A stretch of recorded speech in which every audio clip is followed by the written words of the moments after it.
Good evening everyone. I am Saksham Pandey, your physics teacher, and today we are going to continue with our chapter calorimetry.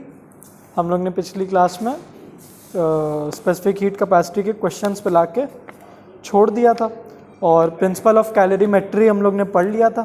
Principle of calorimetry क्या state करता है? Principle of calorimetry क्या state करता है? बताओ, याद है? बहुत सिंपल है. एक बॉडी जितना हीट लूज करेगी, ठीक है, लॉ ऑफ कंजर्वेशन है. ठीक है, अब देखते हैं कुछ कॉन्सिक्वेंसेस.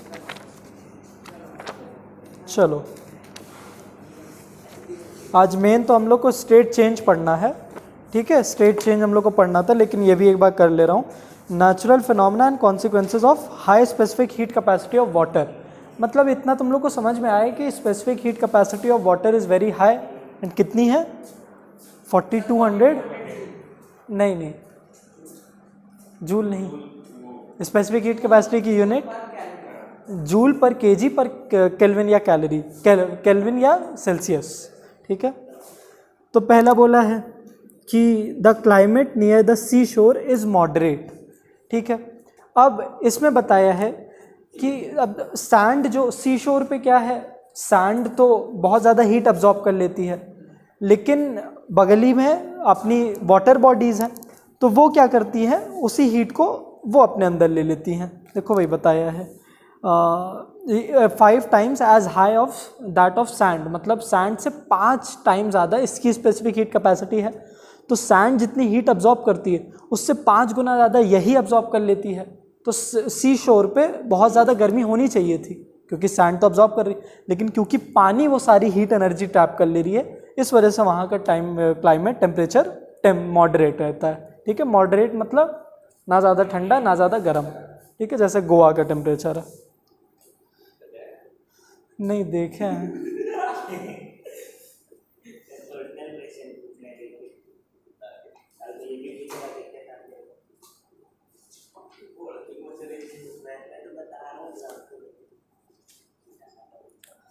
फिर water is used as effective coolant हम लोग ने किया था, है ना? क्यों करते हैं?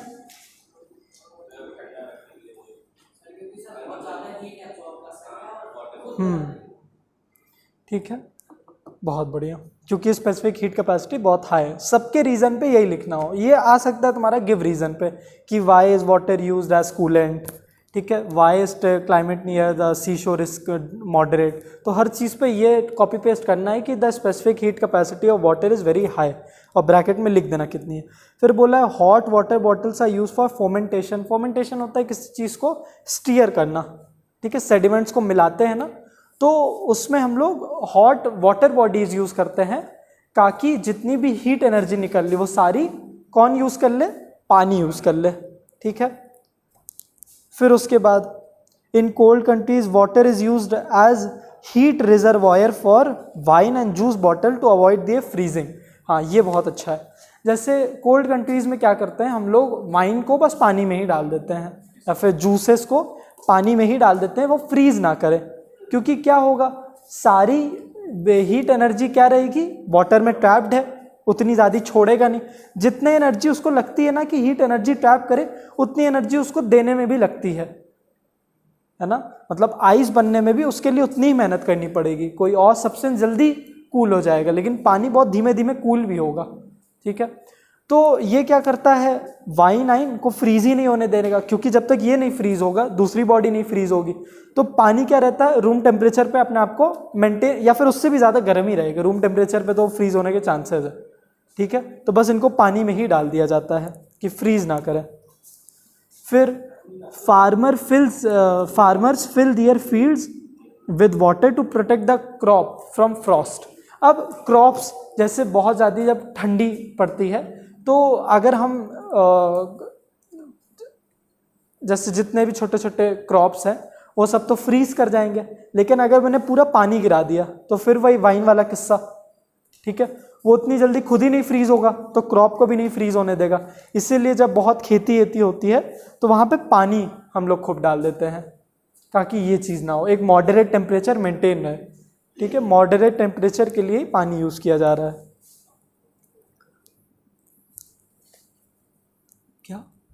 कोई डाउट है? All plants and animals have a high content of water in their bodies. क्यों? टेम्परेचर मेंटेन रहे, है ना। Some examples of low heat capacity. हाँ, अब देखो लो हीट कैपेसिटी किसका हम लोग लिए थे? कॉपर का। अब कॉपर क्यों यूज करते हैं? The base of cooking pan is made thick. हाँ, इसको कोई गेस कर पाएगा?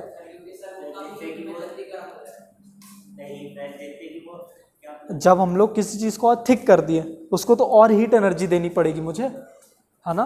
तो हाँ, बहुत बढ़िया, ठीक है। अब पैन ने जितनी ज़्यादा हीट एनर्जी ली, वो जो उसके ऊपर चीज़ें उनको भी उतनी हीट एनर्जी दे पाएगा।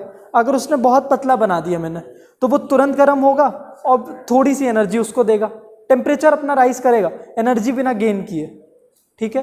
क्योंकि इसकी तो बहुत ही कम है, लगभग 10 गुना कॉपर की कम है उससे, ठीक है। इसीलिए इसको मोटा बनाया जाता है। मोटा बनाएंगे तो वही हीट एनर्जी ज़्यादा अपने अंदर ट्रैप कर पाएगा ये, और उतनी जितनी ट्रैप करेगा उतनी ऊपर वालों को देगा जो उसके ऊपर रखेंगे।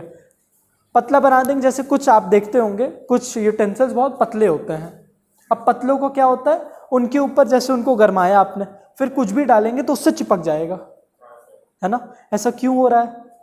क्योंकि सर वो बहुत ज़्यादा हीट हो चुका है अपनी लिमिट से ज़्यादा, मतलब वो बहुत ज़्यादा हीट एनर्जी अपने अंदर जो लिया और अपना टेम्परेचर राइज किया उसने, इक्विवेलेंट अपने आप को नहीं जो गर्म कर पाया। और जब मोटे नीचे होगा, साइड साइड अगर पतला भी होता है, तो वो उतनी हीट एनर्जी रखा है कि पूरे सरफेस को वो गर्मा पाए अच्छे से, ठीक है। The base of electric press is made thick and heavy. जो प्रेस होती है उसको भी नीचे से थिक बनाया जाता है। क्यों? ताकि ढेर सारी हीट एनर्जी दे पाए। पतला बना देंगे, कपड़ा उससे चिपक जाएगा, ठीक है। अगर कोई भी चीज़ पतली और उसको गर्मा के छुआया जाए आपको, तो वो क्या करेगा, बहुत जल्दी अपनी हीट एनर्जी लूज करेगा, है ना। एनर्जी ट्रांसफर बहुत तेज़ी से हो जाएगी। इसीलिए अगर आप जलते हो ना किसी मोटी चीज़ से, सेम टेम्परेचर पे हैं दोनों, कोई मोटी चीज़ से और कोई पतली चीज़ से, तो पतली वाली ज़्यादा डैमेज करेगी, क्योंकि वो अपनी हीट एनर्जी जल्दी लूज कर देगी। उसके पास मॉलिक्यूल्स इतने कम है ना कि टेम्परेचर दोनों का सेम है, लेकिन मोटी वाली में भले ही ज़्यादा हीट एनर्जी है, तब भी ये जल्दी लूज कर देगी। इतना पतला होने की वजह से सरफेस एरिया कम होगा, बहुत जल्दी लूज कर देगी, ठीक है।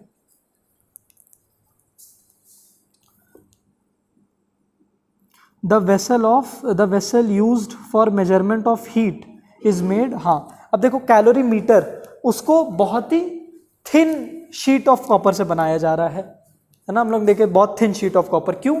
ताकि वो बहुत जल्दी अपना टेम्परेचर मेंटेन कर ले, जो भी उसके अंदर डालेंगे मटेरियल उसके बराबर लेते आए, देखा। तो जितना ही पतला बनाएंगे ना, उतनी जल्दी ये लॉस एंड गेन होगा, और जितना मोटा बनाएंगे उतना धीमे धीमे लॉस एंड गेन होगा, ठीक है। अब कुकिंग में तो मुझे धीमे धीमे लॉस एंड गेन करना है, तेजी से कर देंगे चीज़ें जल जाएंगी। अगर मैंने तुरंत किसी चीज़ को गरमा दिया तो वो जल जाएगी, धीमे धीमे किसी की चीज़ को गरमाया तो वो कुक होगी। कुकिंग से बहुत जल्दी रिलेट करता है प्रक्षत, अच्छी बात है। कुशाग्र सॉरी, 1 30 से 2 निशान नहीं यार। चलो अब आ जाते हैं चेंज ऑफ फेज पे, जो आज का लेक्चर है, ठीक है। Lecture number 42।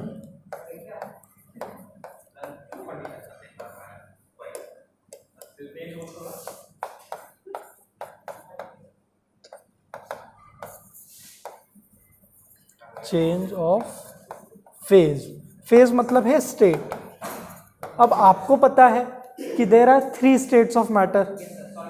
हाँ, कुछ ओवर स्मार्ट लोग बोलेंगे नहीं सब 5 है, लेकिन वो 5 अभी छोड़ दो, 3 ही अच्छे से समझ लो।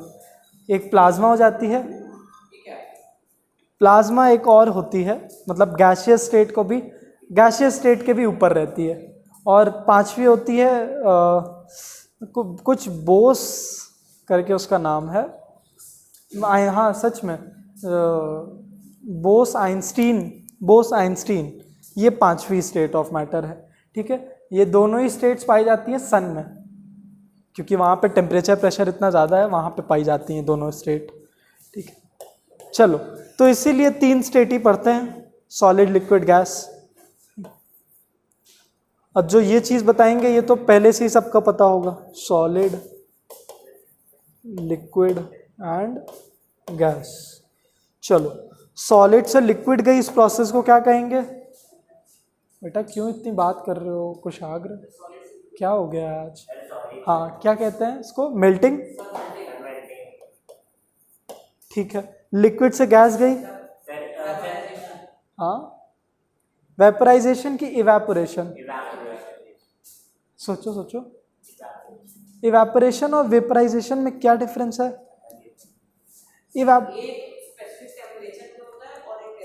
हाँ, तो हमारा जो वेपराइजेशन है, जिसको वेपराइजेशन पॉइंट कहते हैं, वो होता है हमारा 100 डिग्री सेल्सियस पे, और इवेपोरेशन किसी भी टेम्परेचर पे होता रहेगा। वेपराइजेशन, ठीक है। अब उल्टा चलते हैं, गैस से लिक्विड गई, कंडेंसेशन।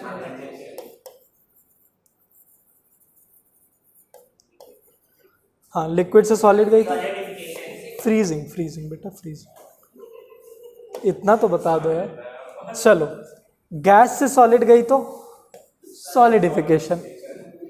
अब तुमने नहीं बोला।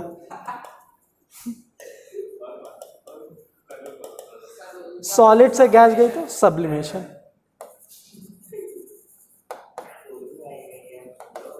ठीक है, इतना सबको पता ही होगा। जिस टेम्परेचर पे ये सॉलिड से लिक्विड गया है, मेल्टिंग पॉइंट है ना, जिस टेम्परेचर को हीट करते, ये इसका साइन क्या है तुम्हारी चुटकी बजाने का? कुछ नहीं समझ में आ रहा, कुछ ज़्यादा समझ में आ रहा, वो कुछ रिलेट कर रहे हो? लिक्विड से जिस पे गैस गया, वेपराइजेशन पॉइंट। गैस से जिससे लिक्विड गया, कंडेंसेशन पॉइंट। लिक्विड से जिससे सॉलिड गया, फ्रीजिंग पॉइंट। ठीक है, क्योंकि अगला टॉपिक ही यही है ना, change of phase and latent heat. Latent heat तो आज नहीं कवर हो पाएगा।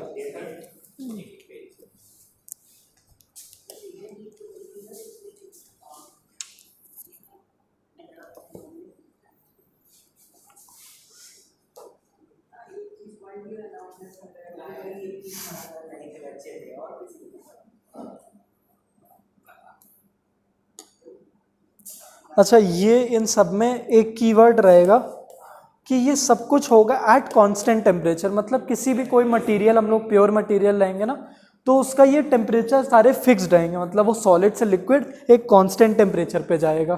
ठीक है, तो इसमें कीवर्ड क्या होगा? चेंज ऑफ फेजेस या फिर change of state in a matter at a constant temperature.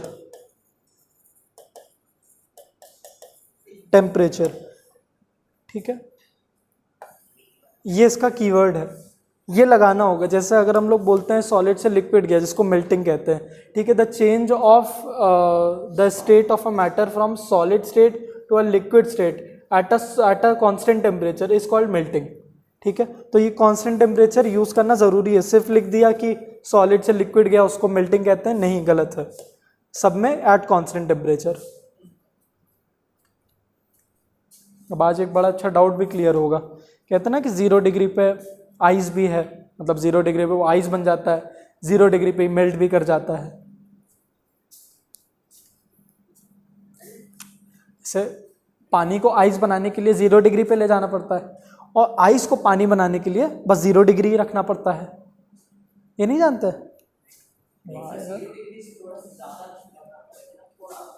नहीं नहीं, उसी टेम्परेचर पे रहता है। हमें तो लगा ये डाउट होगा सबके मन में। ये चैप्टर हो चुका है स्कूल में? स्कूल का तो बता दो। हीट पढ़ रहे बेटा हम लोग। बोला इलेक्ट्रिसिटी, हीट नहीं हुआ अभी तक। अच्छा ठीक है, चलो।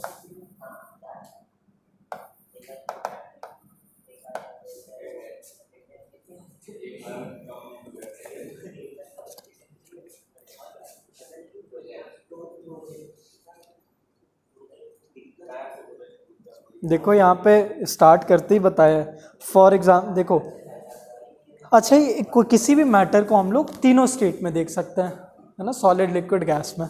और इसमें यही बताया है कि the same matter can exist in all 3 phases in different conditions of temperature and pressure. For example, ice solid at 0 degree Celsius when heated becomes water liquid at 0 degree Celsius, है ना, 0 degree Celsius मेंटेन्ड है। बोला है कि देखो ice 0 degree Celsius पे थी, इसको हम लोग ने हीट किया 0 डिग्री सेल्सियस पे ही, तो वो वाटर बन गई ना। यही तो डाउट है, चलो मुझे को क्रिएट करना पड़ गया डाउट। और यही होता है कि वो भी दूसरी चीज़ आती है कि वाटर स्टीम में बदलता है 100 डिग्री सेल्सियस पे, और स्टीम वाटर में बदलती है 100 डिग्री सेल्सियस पे। क्या अभी तो 100 डिग्री सेल्सियस है ही नहीं टेम्परेचर, रूम टेम्परेचर। हाँ है, हाँ यहाँ पे भी है। यही तो है इवेपोरेशन। इवेपोरेशन किसी भी टेम्परेचर पे होता रहता है, वेपराइजेशन नहीं होगा। कंडेंसेशन भी हो रहा है, तो इतना पानी है ही नहीं यहाँ पे। ह्यूमिडिटी क्यों होती है? कंडेंसेशन ही तो हो रही है। हाँ तो वहाँ कंडेंसेशन ही तो हो रहा है। ह्यूमिड क्लाइमेट पे आप खड़े रहो तो आपको थोड़ी देर बाद खुद ही पानी पानी लगेगा, तो आपके बॉडी पे आके कंडेंसेशन हो रहा। कंडेंसेशन रूम में ही कैसे होता रहेगा? जब उसका टेम्परेचर गिराया जाएगा तब तो कंडेंसेशन हो, जब से हीट खींची गई। एटमॉस्फेयर टेम्परेचर तो मेंटेन्ड है, तो वो जिस स्टेट पे उसी स्टेट पे। आप कोई ठंडी बॉडी उसके सामने लेते आओ, ठंडी बॉडी पे वाटर ड्रॉपलेट चिपक के उसकी हीट खींचेगा, तब वो वाटर स्टीम से या फिर वाटर वेपर से पानी में बदलेगा। तो वही ठंडी बॉडी, यही तो होता है कि जैसे कोई चीज़ पक रही है, ठीक है, उसके ऊपर तुमने ठंडा लिड लग दिया तो ऊपर ही सारा पानी जमा हो जाएगा ना। तो ऊपर लिड क्योंकि लिड हमारी ठंडी बॉडी थी, तो हाँ, तो जो गरम गरम स्टीम है उससे उसकी हीट एनर्जी उसने खींची, तो स्टेट ऑफ, तब उसने स्टेट चेंज किया।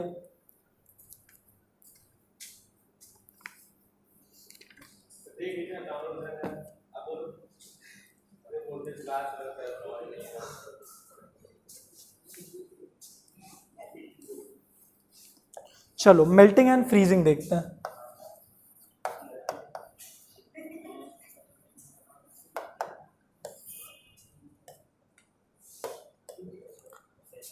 Zero degree Celsius of ice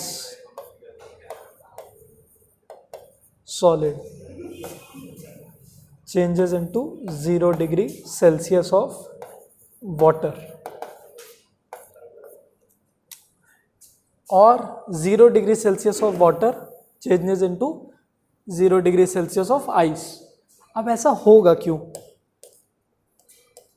इस केस में क्या होगा, जैसे 0 डिग्री सेल्सियस पे आके ये पानी बनेगा जब इसने क्या किया, अब्जॉर्प्शन ऑफ हीट किया।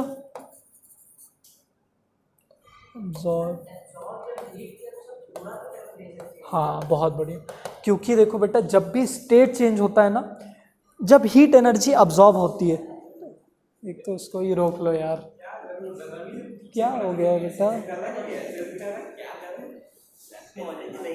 इसके बाल आल भी ऐसे सहलाल हो तुम एकदम से। मतलब देखो कोई भी मैटर जब हीट एनर्जी अब्जॉर्ब करता है या फिर लूज करता है, तो वो दो चीज़ें उस वजह से कर सकता है, मतलब उसके कॉन्सिक्वेंसेस दो हो सकते हैं।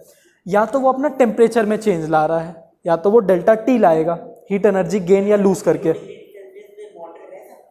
अरे बेटा तुम तो टॉपिक ही बदल देते हो, पहले जो समझा रहे हो उसको समझो। कोई मैटर लिया मैंने, ठीक है ना, किसी भी स्टेट में है रिगार्डलेस, ठीक है, तीनों में से किसी भी स्टेट में, इसको मैं अगर हीट एनर्जी दे रहा हूँ इस केस में, ठीक है, मान लो इसको मैंने बर्नर के ऊपर रखा, ठीक है, तो ये इस बर्नर ये क्या करेगा, एनर्जी लेगा, है ना, क्यू लेगा अपने अंदर ना, क्यू से ही डिनोट करते हैं हीट एनर्जी। तो ये इस क्यू का इस्तेमाल दो चीज़ों के लिए कर सकता है, या तो अपने में ये डेल्टा टी लाएगा, टेम्परेचर बढ़ाएगा इस केस में क्योंकि दे रहा है, या तो दूसरा काम कर लेगा, ये चेंज ऑफ स्टेट कर लेगा, चेंज ऑफ फेज। और जब ये चेंज ऑफ फेज करेगा तब ये चेंज इन टेम्परेचर नहीं करेगा, और जब ये डेल्टा टी करेगा तब ये चेंज ऑफ फेज नहीं करेगा। अब चीजें क्लियर होंगी। देखो हमने क्या किया, 0 डिग्री सेल्सियस पे आइस रखी हुई थी हमारे पास। अब मैंने उसको मान लो रूम टेम्परेचर, मान लो 30 डिग्री सेल्सियस का रूम टेम्परेचर है, मैंने वहां पे रख दिया।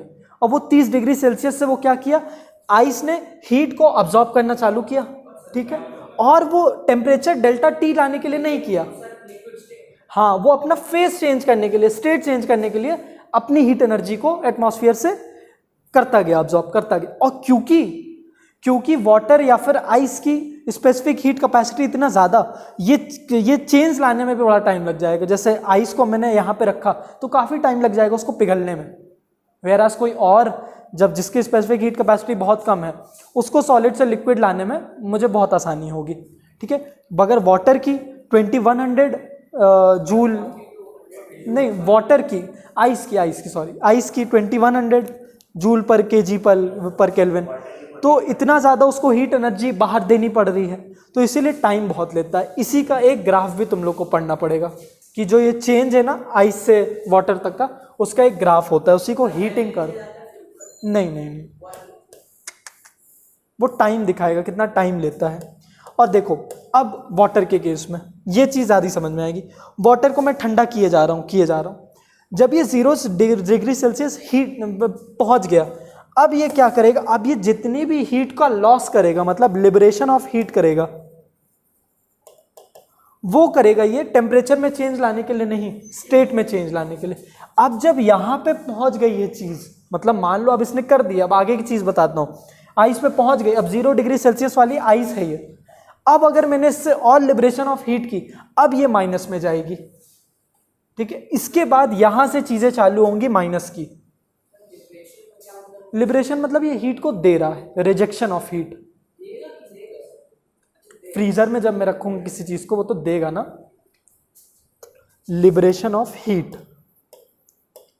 ये चीज किसको नहीं समझ में आई, कोई तो एक बोलेगा सर मुझे दूसरी बार समझाइए ना, पहचान गया, मुझे पता भी था कौन पूछेगा। ठीक है, देखो बेटा, इसको तुम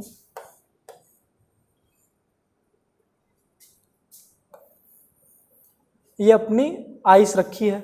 अब ये आइस का टेम्परेचर क्या है, आइस का टेम्परेचर क्या होता है 0 डिग्री सेल्सियस, ठीक है। 0 डिग्री सेल्सियस पे हमारी आइस रखी हुई है ना।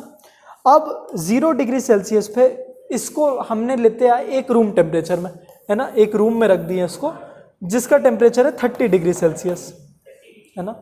अब 2 बॉडीज बन गई, है ना। यहाँ पे क्या कंडक्शन होना स्टार्ट हो जाएगा, या फिर कंडक्शन नहीं, ज़्यादा सही बोले तो रेडिएशन हो रहा है, लेकिन वो ज़रूरी नहीं है। एयर के मॉलिक्यूल्स जो गरम गरम है, उनसे ये हीट एनर्जी क्या करेगा, लेगा कि देगा, लेगा, गुड, ठीक है। तो ये इससे लेना चालू किया हीट एनर्जी, लेकिन ये आइस अब 1 डिग्री सेल्सियस की तो आइस कभी होती नहीं है ना।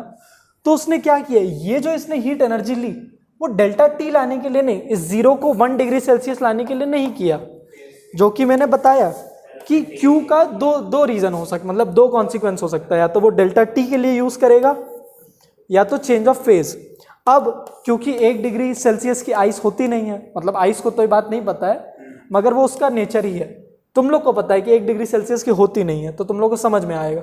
तो इस काम इसने क्या किया, अब ये इस स्टेट पे रह के नहीं 1 डिग्री का बन सकता है, तो अल्टीमेटली इसको अपना स्टेट चेंज करना पड़ेगा, और इसने अपना स्टेट चेंज किया, ये वाटर बन गया, ठीक है। और ये वाटर इन दोनों के बीच में जब तक इक्विलिब्रियम आ गया, मान लो 20 या फिर 25 डिग्री सेल्सियस पे आके इसने, या फिर 30 डिग्री मेंटेन कर लिया इसने, 30 डिग्री कर ही लेगा, ठीक है। ये आके 1-2 घंटे बाद इतना मेंटेन कर लिया। तो ये हुई बात हमारी मेल्टिंग की, ऐसे होता है मेल्टिंग। फिर हमने पानी को लिया, ठीक है, एक वेसल ना ले तो और अच्छी चीज़ होगी। वेसल भी, जैसे हम लोग वेसल जो यूज़ करते हैं ना, वो भी बहुत बड़ा चेंज लेते आता है। ये आइस तो हम लोग ऐसे ही रख देते हैं, है ना। पानी ऐसे नहीं रख सकते हैं फ्रीज़र में, लेकिन समझो वैसे ही कि वेसल को मत लाओ, क्योंकि वेसल में क्या होगा, अब ये वेसल भी ऑब्स्टिकल लाएगा, है ना, ये बढ़ा या कम कर सकता है, ठीक है। तो वेसल को 1 सेकंड के लिए इग्नोर कर लो, लेकिन मैं पानी ऐसे नहीं बना सकता हूँ, वरना फ्रीज़र खराब हो जाएगा, ठीक है। तो अब ये फ्रीज़र इसको खूब हीट एनर्जी दिए पड़ा है। मान लो फ्रीजर है -1 डिग्री सेल्सियस पे, है ना, ये पानी है अब 20 डिग्री सेल्सियस पे, है ना। अब कौन हीट एनर्जी लेगा देगा? सर ये क्या बोलते हैं, ये अपनी हीट एनर्जी यूज करेगा और ये अपनी वेरी गुड भाई। हाँ, ये अपना मेंटेन करे रहेगा, फ्रीजर का वही काम ही है, ठीक है। तो ये लूज करता गया और एक टाइम के बाद ये पहुंच गया 0 डिग्री सेल्सियस पे, है ना। अब तुम लोग ने -1 डिग्री सेल्सियस का पानी नहीं सुना है कि कोई -1 डिग्री सेल्सियस पे पानी लिक्विड में है।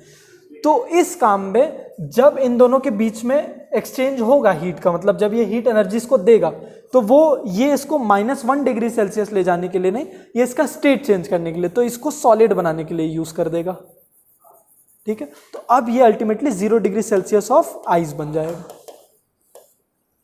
समझ में आया? ये चीज ध्यान में रखना। चलो अच्छी बात है भाई। बुक में तो बहुत ही छोटा छोटा एक्सप्लेन किया, मुझे समझ ही में नहीं आया क्यों। बुक में ये बात नहीं बताई है तो एग्जाम में ये लिखने की जरूरत नहीं है, ठीक है। ये तुम लोग अपने लिए जान जाओ।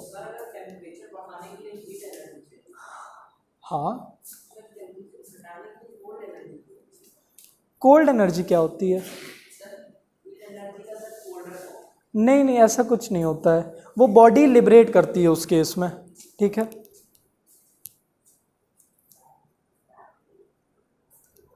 फ्रीजर थोड़ी ना उसको हीट कोई एनर्जी देता है, फ्रीजर का काम तो उसको खींचना ना। फ्रीजर अपनी बस टेम्परेचर मेंटेन हाँ, करता है, उसकी जो सराउंडिंग में जो भी चीजें या फिर उसके अंदर जो भी चीज रखी होती है वो अपना यूज कर देते हैं। हाँ, तो फ्रीजर लेता है फिर बाहर छोड़ देता है उसकी हीट एनर्जी।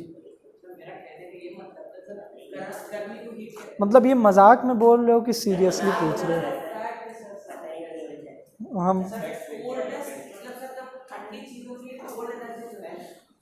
तो ठंडी चीज के लिए हम लोग को और ठंडे उसको मैंने जिसमें रखा वो उसको हीट एनर्जी अपनी देते रहेगी। तो सर मतलब कि कोई कोल्ड एनर्जी नाम की चीज ही नहीं, सिर्फ हीट एनर्जी है। हाँ, सिर्फ हीट एनर्जी।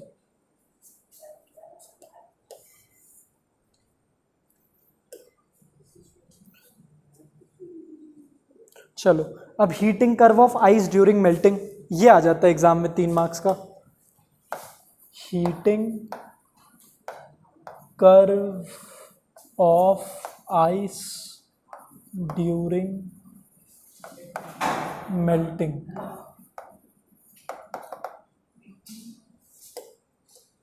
जब भी हीटिंग कर्व का बात आता है इसका मतलब है तुम्हें हीट नहीं, टेम्परेचर वर्सेस टाइम का ग्राफ बनाना है, ठीक है। मतलब टेम्परेचर वर्सेस टाइम का आपको ग्राफ बनाना है जब भी हीटिंग कर्व की बात आए। इसका मतलब पहले तो ये समझ लो, इसका मतलब ये होता है। अब आइस का हीटिंग का, हर मटेरियल का हीटिंग कर्व अलग बनेगा क्योंकि वो अलग अलग टाइम वेरी कर सकता है ना। कोई बहुत जल्दी फ्रीज कर जाए, कोई धीरे धीरे हीट फ्रीज करे, मगर तुम लोग को सिर्फ पानी का ही जानना है, पानी के तीनों स्टेट का। हाँ, उसी पे डिपेंड करेगा। बहुत बढ़िया। तो यहाँ पे टेम्परेचर बनाओ अपने वाई एक्सिस पे और यहाँ पे टाइम बना दो।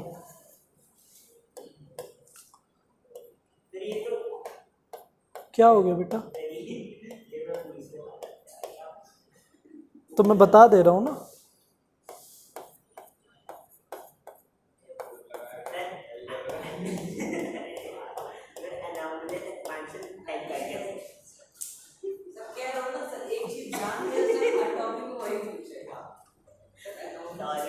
एनॉर्मलस एक्सपेंशन की वजह से काफ़ी मतलब पानी को ही इसीलिए पढ़ रहे हैं क्योंकि इसका मतलब स्टेट चेंज करने का तरीका बहुत अलग है।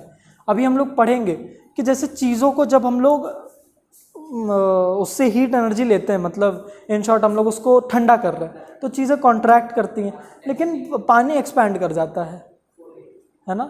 तो ये सब आगे आएगा अभी। और हीटिंग कर्व में क्या करते हैं, हर 30-30 सेकंड में इसका टेम्परेचर हम लोग मेजर करते रहेंगे। जैसे ये मेल्टिंग कर्व है तो इस केस में हम लोग करेंगे क्या कि हम लोग आइस ले लेंगे एक फ्लास्क में, ठीक है, और यहाँ पे थर्मोमीटर उसमें लगा देंगे, ठीक है। और 30-30 सेकंड पे थर्मोमीटर का टेम्परेचर देख रहेंगे कि क्या चेंज आ रहा है, ठीक है। बुक में ये दिया हुआ है, ठीक है। अब इसको कोई देख के बताएगा इसका मतलब क्या है, इसको कोई समझ पा रहा है? रुको, जो भी दिया हुआ है हीटिंग कर्व ऑफ आइस देखो, 120, 150, 180, 210, 240, नहीं समझ में आ रहा है किसी को? प्रक्षत,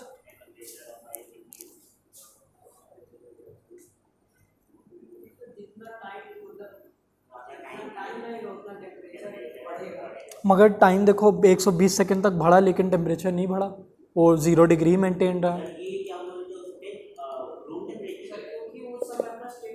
हाँ बहुत बढ़िया। देखो जब ये 120 सेकंड तक, मतलब ये 30 सेकंड मैंने मेजर किया, आईसी की बात हो रही, आइस में मैंने 30 सेकंड देखा, ये आईसी थी, ठीक है। टेम्परेचर भी इसीलिए 0 डिग्री सेल्सियस था।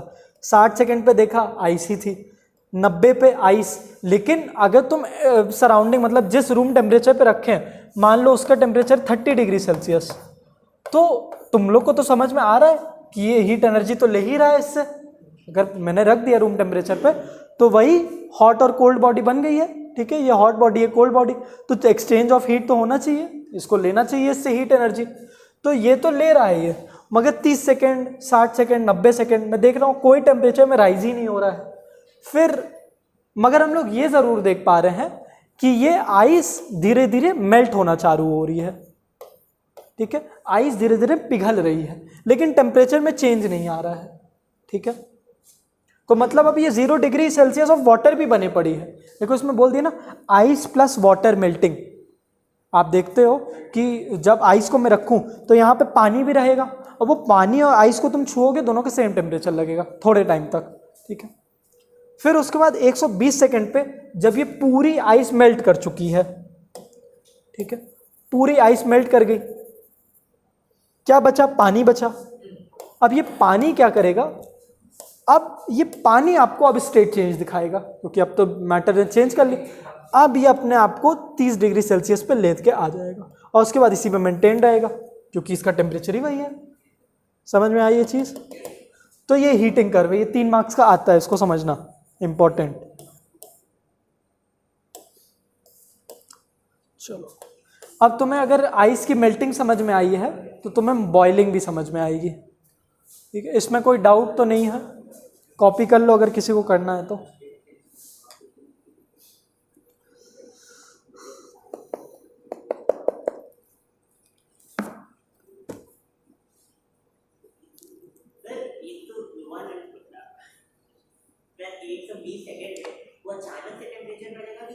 नहीं देखो, मैं इस टाइम भी ये हल्का सा स्लांटेड है, मतलब ये रुको, ये बहुत ही ज़्यादा मैंने सीधा बना दिया, इसको स्लांटेड ही बना दो। हाँ ठीक है, स्लांटेड ज़्यादा सही रहेगा। टाइम निकला क्या मतलब? 120 2 मिनट लग गए हम लोग को। नहीं, उसके बाद ये देखो, अब वो नहीं बताया है कि कितना टाइम लगा। ये ग्राफ एक एवरेज ग्राफ है, मतलब ये हाइपोथेटिकल सिचुएशन पे प्रैक्टिकली भी होगा लेकिन एकदम एक्यूरेट नहीं है, क्योंकि देखो हम जीरो यही मान रहे हैं, सीधे 10-10 का राइज ला रहे हैं। अगर मुझे एग्जैक्ट लेना होता तो तुम लोग यहाँ पे 1 2 3 4 ऐसे करके करना। तुम लोग घर पे एक्सपेरिमेंट कर भी सकते हो, अगर तुम लोग किसी दिन बहुत खाली बैठे हो, इंटरनेट बैन हो गया तो ये एक्सपेरिमेंट करना घर पे। इंटरनेट बीच बीच में बैन हो जाता है ना, तो यही सब करना। थर्मोमीटर लगा के 30-30 सेकंड पे देखना, थर्मोमीटर पे ध्यान देना कि ये इस पे टच ना हो। डाउनलोड करके रखते हो?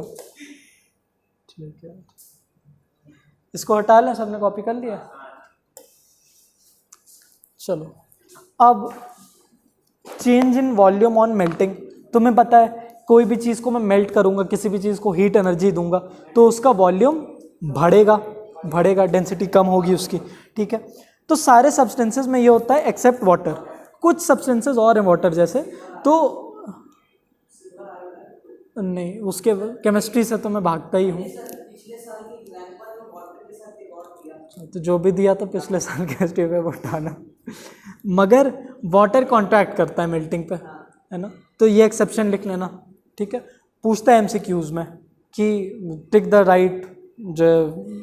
राइट आंसर, तो उसमें बोल देगा कि वाटर डैश ऑन मेल्टिंग, तो तुम्हें क्या करना होगा, water contracts on melting, expand करना चाहिए, वॉल्यूम बढ़ना चाहिए, वॉल्यूम और गिरा देता है।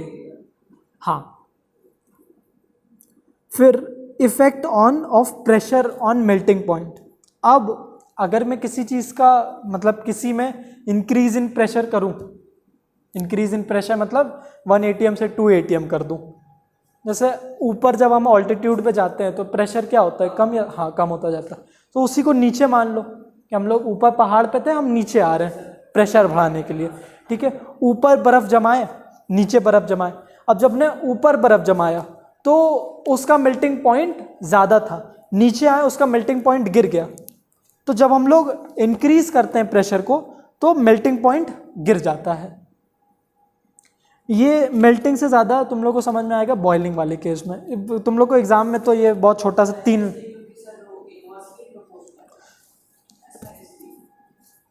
एक्चुअली इसके पीछे तो वही रीज़न है कि आसपास से जैसे हमने प्रेशर अगर बढ़ा दिया तो मॉलिक्यूल्स और पास पास आए, कॉन्ट्रैक्ट कर ही गया।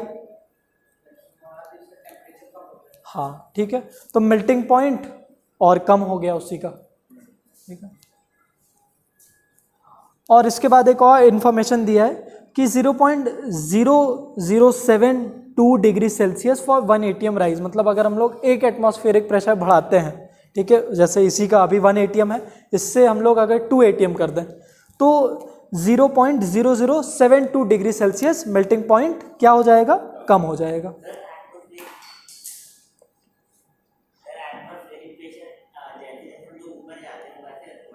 कम होता है।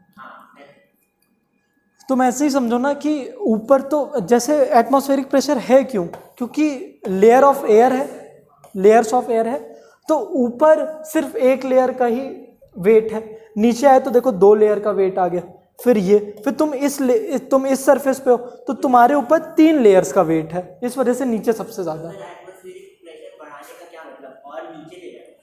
नीचे जाओगे तो वो एटमॉस्फेरिक प्रेशर थोड़ी ना रह गया। अब इससे ज़्यादा तुम ज़मीन के अंदर घुसते हो तो वो एटमॉस्फेरिक प्रेशर नहीं कहलाएगा फिर, क्योंकि तुम तब एटमॉस्फेयर एयर में थोड़ी ना हो। ये होता है 760 mm ऑफ Hg। क्या? नहीं, वो सॉइल प्रेशर नहीं होता है। सॉइल प्रेशर होता थोड़ी ना, तुम अगर ज़मीन में खोदते हो तो थोड़ी ना तुम्हारी सॉइल उसको दबाने की कोशिश कर देगी, वो तो गिरेगी बस, उसमें ऐसा थोड़ी ना कि इक्वली हर जगह से प्रेशर लगाएगी। वो तो ग्रेविटी की वजह से बस उसके पार्टिकल गिरते रहेंगे, इसलिए सॉइल में कोई प्रेशर नहीं है। ऊपर जाते हैं तो प्रेशर गिरता है। 1 atm से ज़्यादा तुम नहीं एटमॉस्फेयर में बढ़ा सकते हो, तुमको एक प्रेसिंग मशीन लानी पड़ेगी 1 atm से बढ़ाने के लिए ना। तुम ऐसे भी कर सकते हो, जैसे तुम्हारा जो प्रेशर कुकर है ना, प्रेशर कुकर में 1.5 गुना ज़्यादा जो है इससे ज़्यादा प्रेशर होता है, ठीक है, 1 atm से 1.5 गुना ज़्यादा, है ना, क्योंकि उसमें जब हीट करते हैं हम लोग तो इतना ज़्यादा गैस प्रेशर एग्जर्ट करती हैं हर सरफेस पे कि उसका 1.5 गुना बढ़ जाता है। तो अगर आपको ज़्यादा प्रेशर चाहिए तो प्रेशर कुकर ही एग्जाम्पल। इसीलिए तो तुम लोग खोल नहीं पाते हो, जब कोई चीज़ बहुत गर्म तो कुकर नहीं खोल पाता। पानी नहीं देना है तो उसकी सीटी खोल दो, सीटी खोलने से क्या होता है, एयर सारी निकल जाती है। ये करने कौन देता है तुम्हें? तुम ठंडा पानी डाल देते हो।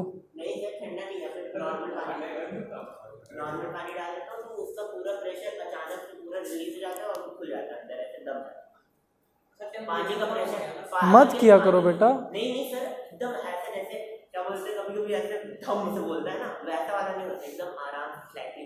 नहीं ऐसे मत किया करो, तुमने इतनी मेहनत से उसको पकाया, तुमने पानी डाल दिया ठंडा या नॉर्मल, वो सब लूज कर गई हीट एनर्जी। थोड़ी देर स्टीम तो रहने दिया करो, तब तो वो पकेगा। थोड़ी देर रहने देता हूँ लेकिन तुरंत तब भी नहीं खुलता तो सीटी खोल दिया करो।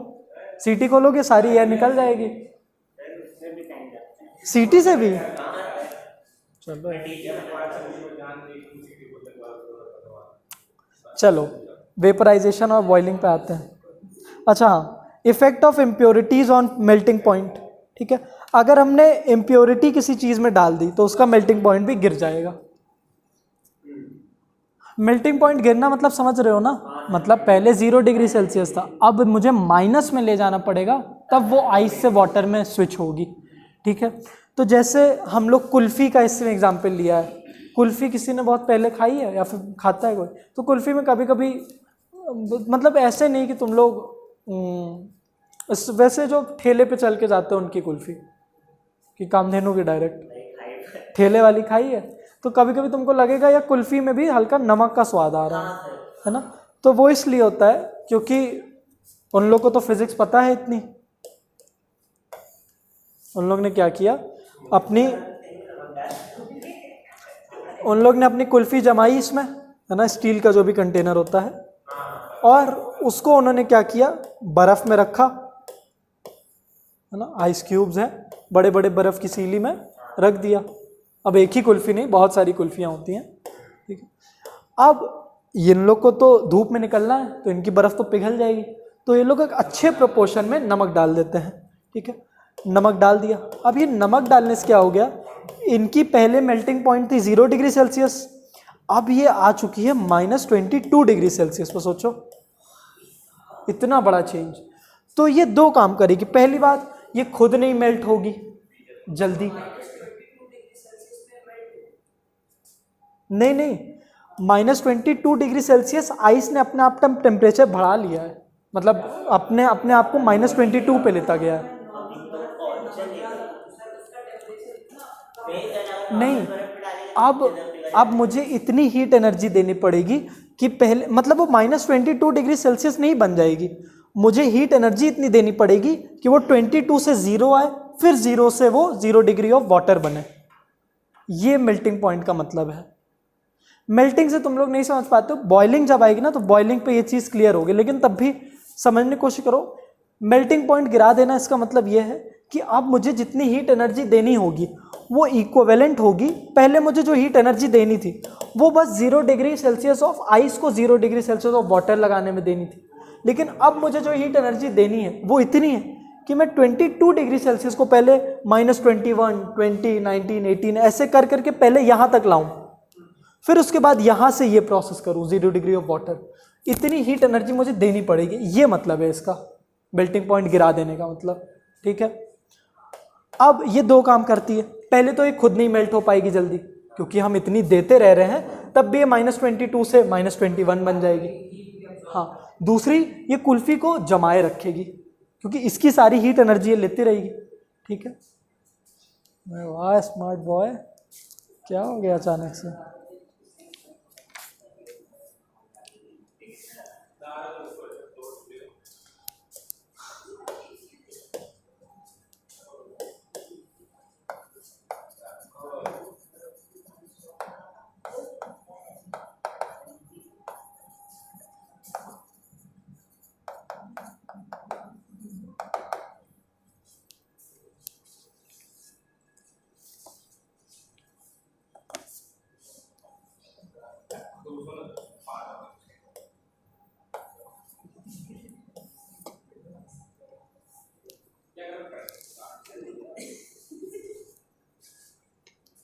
चलो अब इसको जल्दी जल्दी कंक्लूड कर लेंगे।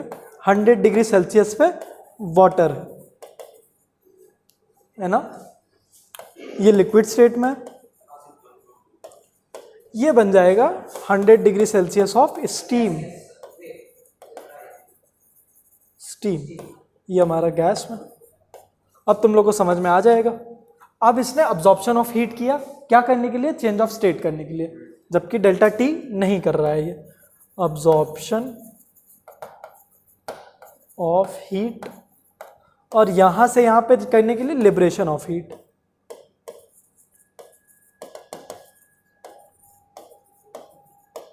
अब ये चीज समझ में आ रही होगी। इसको फिर समझना है किसी को? चलो बहुत अच्छी बात है।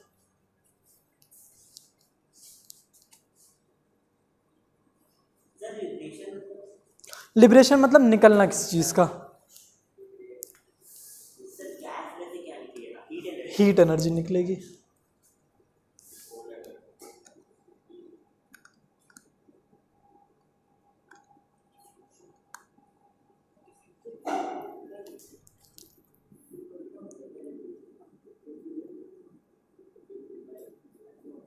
चलो अब तुम लोग हीटिंग कर्व देखो, हीटिंग कर्व देखो, अब तुम लोग समझाओ इसमें क्या हो रहा है। अब इसको मैं फ्री हैंड से बना दे रहा हूँ, या फिर जाने दो, इतना रिस्क नहीं लेते हैं।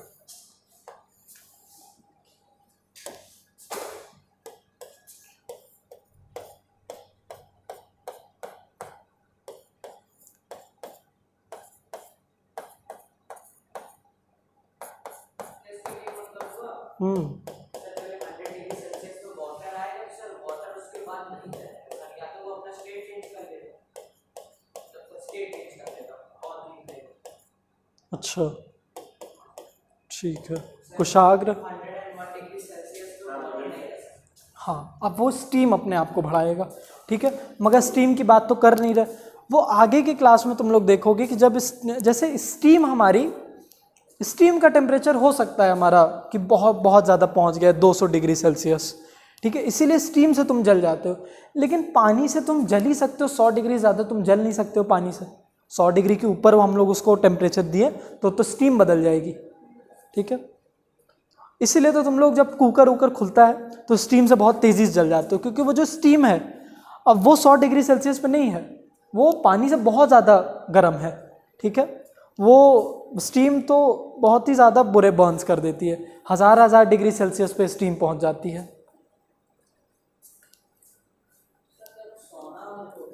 हाँ हाँ, सोना बाथ में बहुत बढ़ा दिया जाता है टेम्परेचर।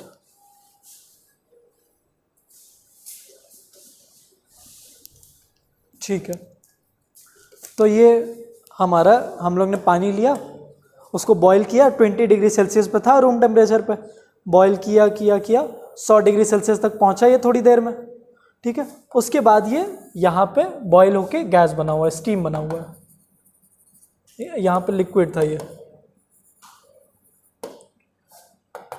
ठीक है। यहाँ पे मेंटेन करेगा अपना ग्राफ। ये heating curve of water on heating है ये, ठीक है। देखो हीटिंग कर्व फॉर वाटर, बोलता है हीटिंग कर्व फॉर आइस, तो वो भी तुम लोग को समझ में आया। सिर्फ ऐसे बोलेगा कि draw the heating curve of ice during melting, draw the heating curve for water during boiling.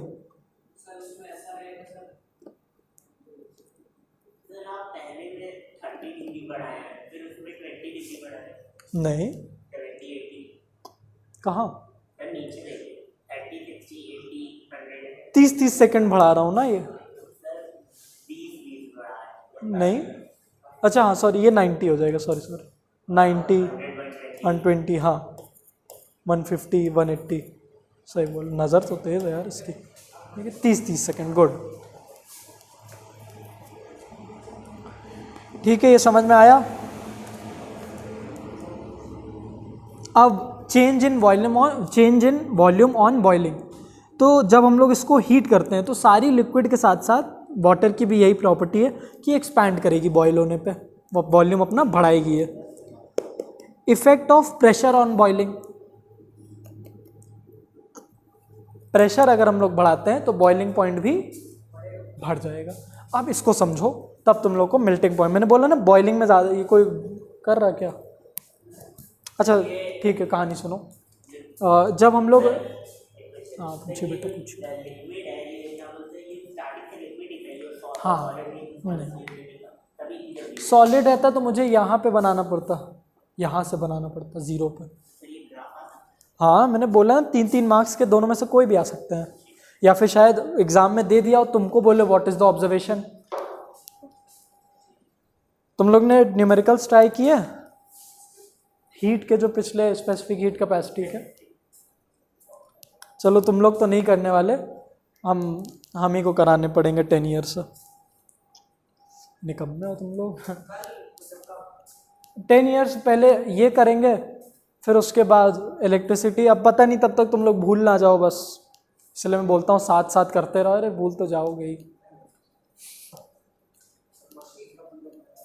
पता है। चलो ठीक है, लेट्स होप नहीं भूलते हो।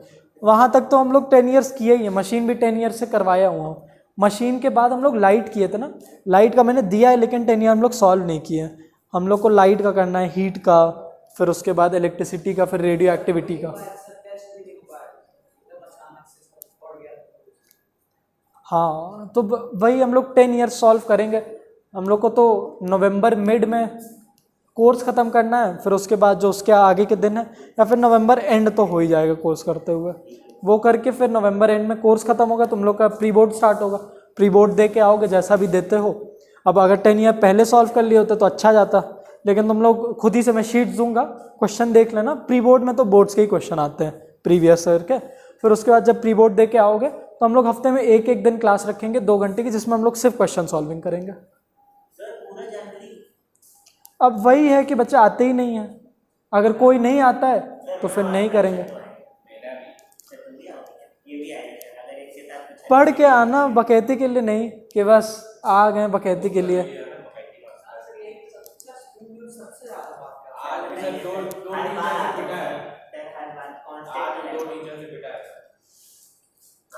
क्योंकि जब 10 ईयर्स सॉल्व करेंगे तो मैं यहाँ पे पेपर चलाऊंगा, तुम लोग को 30-30 सेकंड दूंगा, आंसर बताओ।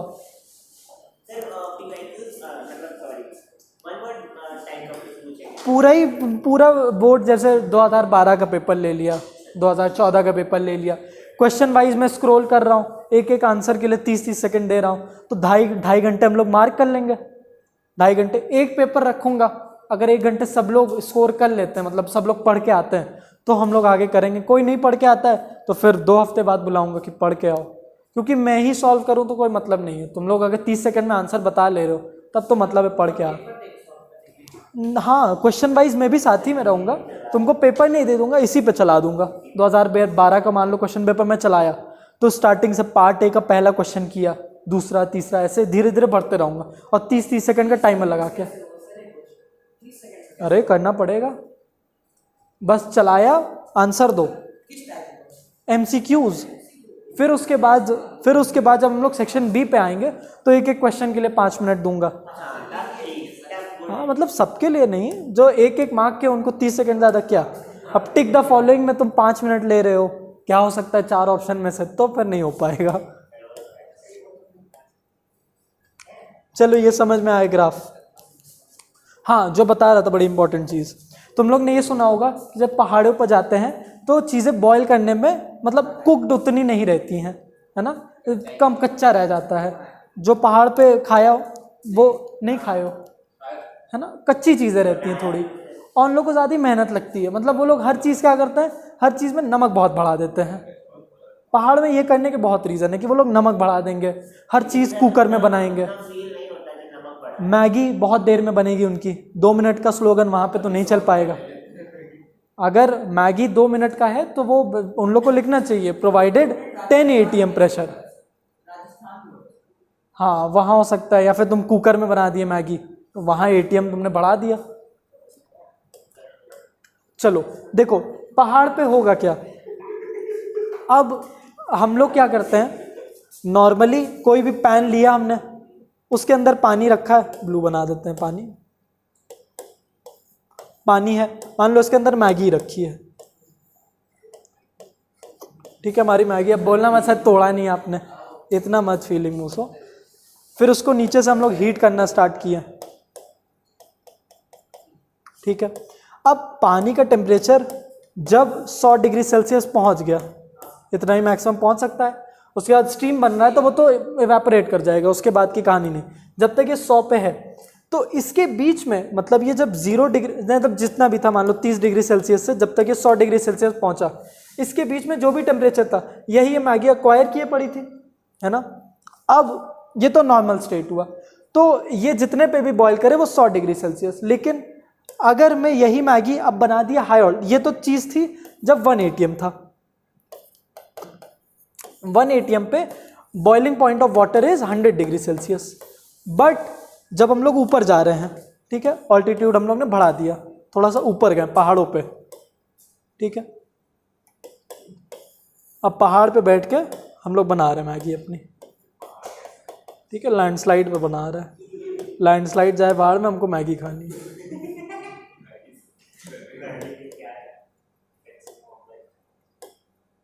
ठीक है, ये अपना पानी हो रहा है, उसमें मैगी लगी हुई है।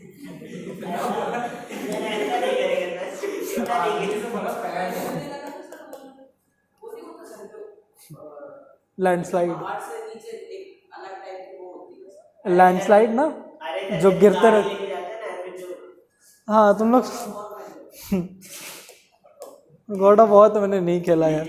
अब देखो, अब इसका बॉइलिंग पॉइंट गिर जाएगा क्योंकि प्रेशर कम किया है, तो अब इसका मान लो तुम लोग 80 degree to 90 degree Celsius boiling point हो गया, मतलब ये 80 डिग्री सेल्सियस पे आते ही स्टीम बन जाएगा। तो बॉयल पहले मैगी हो जा रही थी 100 डिग्री सेल्सियस तक आ रही थी, तब बॉयल हो रही थी, अब 80 पे ही वो चली जा रही, पानी 80 ज़्यादा बढ़ा ही नहीं पा रहा हूँ, तो इसीलिए बहुत टाइम लगेगा मैगी को बॉयल होने में। ठीक है, तो इस केस में क्या किया जाता है, हम लोग इसको कुकर में डाल सकते हैं। कुकर में डालने से क्या होगा, फिर से ये 80 डिग्री सेल्सियस पे उसको 100 पे या फिर 120 तक ला सकता है। हम लोग कुकर प्रेशर इसीलिए यूज़ करते हैं। हम लोग क्या करते हैं, कुकर प्रेशर का काम क्या है, पहले देखो ग्राफ देखो, वही है temperature time graph, heating curve. हम लोग 20 डिग्री सेल्सियस से 100 डिग्री सेल्सियस लेके गए, इसके बाद ये स्टीम बनना चालू हो जा रहा था। ठीक है, तो इससे ज़्यादा चीज़ें नहीं गर्म हो पा रही हैं, 100 डिग्री ज़्यादा नहीं। लेकिन कोई सब्जी है जिसको हमको 120 डिग्री सेल्सियस पे गर्म करना है, तो मैं क्या करूँ, उसको कुकर में डाल दिया। अब उसका बॉइलिंग पॉइंट 100 डिग्री सेल्सियस से बढ़ के 120 डिग्री सेल्सियस हो गया। अब वो 120 डिग्री सेल्सियस के बाद स्टीम बनना चालू होगा, मतलब वो 100 डिग्री 110 डिग्री पे भी वो पानी ही रहेगा। ठीक है, तो इस ऐसे केस में उसका बॉइलिंग पॉइंट बढ़ जाता है। ठीक है, इसीलिए जब हम लोग प्रेशर बढ़ाएंगे तो बॉइलिंग पॉइंट बढ़ जाएगा, बढ़ जाएगा, बढ़ जाएगा। हम लोग प्रेशर कुकर में क्या किया, बॉइलिंग पॉइंट बढ़ाएं।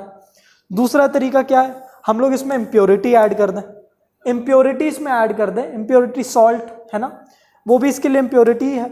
वो भी ऐड करने से क्या होगा, फिर से ये 80 से उसको 100-120 पे लेते आएगा। इसीलिए हम लोग अपने डे टू डे लाइफ में भी नमक ऐड कर देते हैं। कोई चीज़ जल्दी पकानी है, नमक डाल दो, ठीक है, उसका बॉइलिंग पॉइंट बढ़ाने के लिए। ये चीज़ याद रखना, यही करने के लिए। ठीक है, 100 पे ना वो स्टीम बन जाए, 120 पे बने हमारी स्टीम।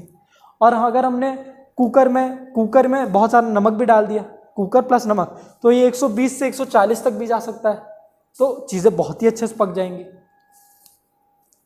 है ना।